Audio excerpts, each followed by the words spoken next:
حضرت عائشہ رضی اللہ عنہا سے روایت ہے، جب بھی کوئی بیمار ہوتا ہمارے ہاں جو پکتے، یہاں تک کہ وہ شفا یاب ہو جاتا، لیکن شفا مقدر نہ ہوتی تو وہ مر جاتا۔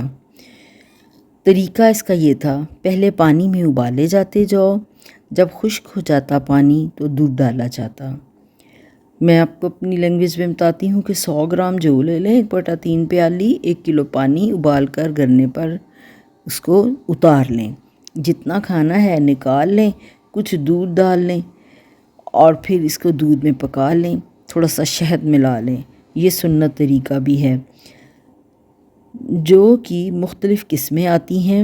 ایک تو اوریجنل حالت میں آتا ہے، نمبر 2 بازار سے جو ڈبہ پیک آتا ہے، کوشش کریں کہ اوریجنل جو خریدے جائیں ان کی بھوسی نہ لیں، یہ دودھ کے ساتھ پکا کر اس کو جسم کا حصہ نہیں بننے دیتے، اور امپورٹڈ جو ہیں وہ بھی نہ لیں کیونکہ کھاد اس میں مکس ہوتی ہے۔ اب جو کے کچھ فائدے بھی ہیں، اگر آپ جو کا پانی پیتے ہیں تو بہت مفید ہے، گردوں، ہارٹ، گیسٹرک پرابلم، معدہ کے مسائل ہوں ان کا بھی بہترین علاج ہے۔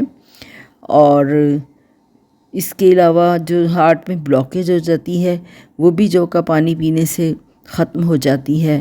ہائی فائبر کنٹینٹ ہے تو سستے کا سستا بھی ہے۔